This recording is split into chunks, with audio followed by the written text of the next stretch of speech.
Good morning students.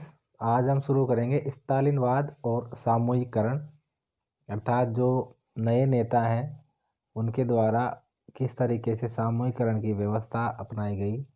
नियोजित अर्थव्यवस्था का शुरुआती दौर खेती के सामूहिकरण से पैदा हुई तबाही से जुड़ा हुआ था। 1927-28 के आसपास रूस के शहरों में अनाज का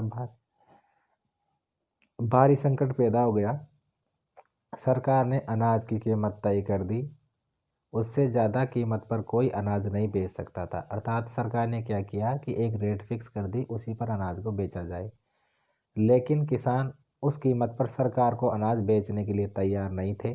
लेनिन के बाद पार्टी की कमान संभाल रहे स्टालिन ने स्थिति से निपटने के लिए कड़े कदम उठाए। उन्हें लगता था कि अमीर किसान और व्यापारी कीमत बढ़ने की उम्मीद से अनाज नहीं बेच रहे हैं। स्थिति पर काबू पाने के लिए सट्टेबाजी पर अंकुश लगाना और व्यापारियों के पास जमा अनाज को जब्त करना जरूरी था। अर्थात जो व्यापारी जिनके पास में अनाज ज़्यादा इकट्ठा था उनको जब्त करना जरूरी था। 1928 में पार्टी के सदस्यों ने अनाज उत्पादक इलाकों का दौरा किया। उन्होंने उन्होंने किसानों से जबरन अनाज खरीदा और कुलकों के ठिकानों पर छापे मारे। रूस में संपन्न किसानों को कुलक कहा जाता था। अर्थात जो संपन्न किसान होते थे उनको कुलक कहा जाता था। जब इसके बाद भी अनाज की कमी बनी रही तो खेतों के सामूहिकरण का फैसला लिया गया। इस फैसले के पक्ष में एक तर्क ये दिया गया था कि अनाज की कमी इसलिए है क्योंकि खेत बहुत छोटे छोटे हैं। 1917 के बाद ज़मीन किसानों को सौंप दी गई और फलस्वरूप ज़्यादातर किसानों के पास छोटे खेत थे जिनका आधुनिकीकरण नहीं किया जा सकता था।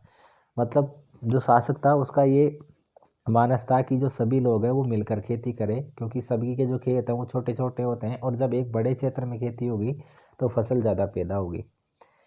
1917 के बाद ज़मीन किसानों को सौंप दी गई। फलस्वरूप ज़्यादातर किसानों के पास छोटे छोटे खेत थे जिनका आधुनिकीकरण नहीं किया जा सकता था। आधुनिक खेत विकसित करने और उन पर मशीनों की सहायता से औद्योगिक खेती करने के लिए कुलकों का सफाया करना, किसानों से ज़मीन छीनना और राज्य नियंत्रित यानी सरकारी नियंत्रण वाले विशालकाय खेत बनाना जरूरी था। अर्थात खेतों को सभी जो छोटी छोटी जोतें थी उनको एक जगह इकट्ठा या एक कर दिया जाए। इसी के बाद स्टालिन का सामूहिकरण कार्यक्रम शुरू हुआ। 1929 से पार्टी ने सभी किसानों को सामूहिक खेतों अर्थात कोलखोज में काम करने का आदेश जारी कर दिया। ज़्यादातर जमीन और साजो सामान सामूहिक खेतों के स्वामित्व में सौंप दिए गए। सभी किसान सामूहिक खेतों पर काम करते थे और काल खोज के मुनाफे को सभी किसानों के बीच बांट दिया जाता था। सभी किसान क्या सामूहिक रूप से खेती करते थे और जो भी लाभ होता था उसका डिवाइडेशन सब किसानों में कर दिया जाता था। इस फैसले से गुस्साए किसानों ने सरकार का विरोध किया और वे अपने जानवरों को खत्म करने लगे। 1929 से 31 के बीच मवेशियों की संख्या में 1/3 कमी आ गई। अर्थात जो उनके पालतू पशु थे उनमें कमी आ गई। सामूहिकरण का विरोध करने वाले को सख्त सजा दी जाती थी। बहुत सारे लोगों को निर्वासन या देश निकाला दे दिया गया। सामूहिकरण का विरोध करने वाले किसानों का कहना था कि वह न तो अमीर है और न ही समाजवाद के विरोधी है। वे बस विभिन्न कारणों से सामूहिक खेतों पर काम नहीं करना चाहते। स्टालिन सरकार ने सीमित स्तर पर स्वतंत्र किसानी व्यवस्था भी जारी रहने दी, लेकिन ऐसे किसानों को कोई खास मदद नहीं दी जाती थी। अर्थात जो सामूहिक रूप से खेती करते थे उनको कई योजनाओं से भी जोड़ा गया, उनको कई लाभ भी दिए गए, लेकिन जिनके छोटे छोटे खेत थे और जो खुद ही अपनी खेती करते थे उनको कोई लाभ नहीं दिया गया। सामूहिकरण के बावजूद उत्पादन में नाटकीय वृद्धि हुई, बल्कि 1930 से 33 की खराब फसल के बाद तो सोवियत इतिहास का सबसे बड़ा अकाल पड़ा, जिसमें 40 लाख से ज़्यादा लोग मारे गए। पार्टी में भी बहुत सारे लोग नियोजित अर्थव्यवस्था के अंतर्गत औद्योगिक उत्पादन में पैदा हो रहे भ्रम और सामूहिकरण के परिणामों की आलोचना करने लगे। अर्थात जो व्यवस्थाएं उत्पन्न हुई उनकी सभी लोग आलोचना कर रहे थे। स्टालिन और उनके सहयोगियों ने ऐसे आलोचकों पर समाजवाद के खिलाफ साजिश रचने का आरोप लगाया। अर्थात जो शासक था उसने ये आरोप लगा दिया कि ये सभी लोग समाजवाद के खिलाफ हैं।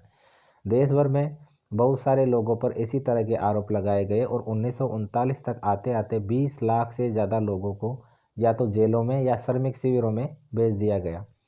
ज़्यादातर लोगों ने ऐसा कोई अपराध नहीं किया था, लेकिन उनकी सुनने वाला कोई नहीं था।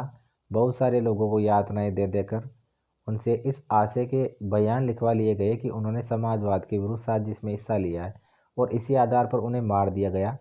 इनमें कई प्रतिभावान पेशेवर लोग थे, अर्थात उनको ज़बरदस्ती उनसे कबूल करवा लिया गया कि वो जो समूहीकरण है या जो सामूहिकरण है या समाजीकरण है उसके खिलाफ है।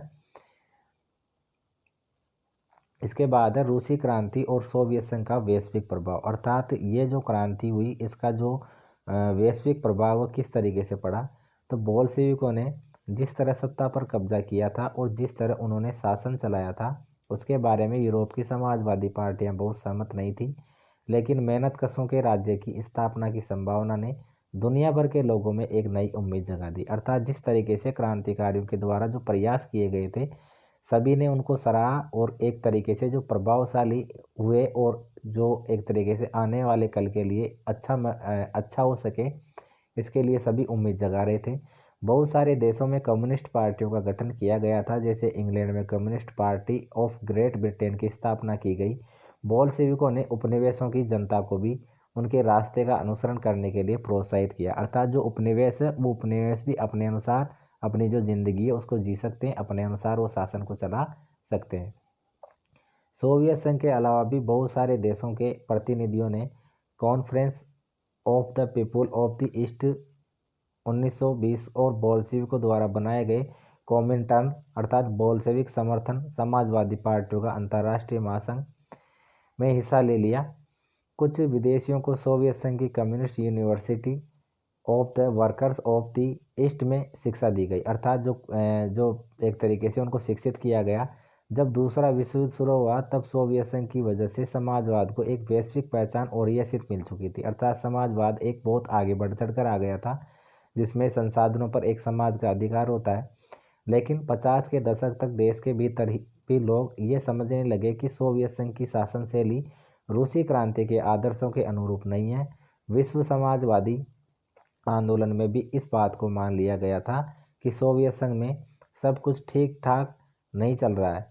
एक पिछड़ा हुआ देश महाशक्ति बन चुका है, उसके उद्योग और खेती विकसित हो चुके हैं और गरीबों को भोजन मिल रहा था, लेकिन वहाँ के नागरिकों को कई तरीके की आवश्यक स्वतंत्रता नहीं दी जा रही थी और विकास परियोजनाओं को दमनकारी नीतियों के बल पर लागू किया जा रहा था।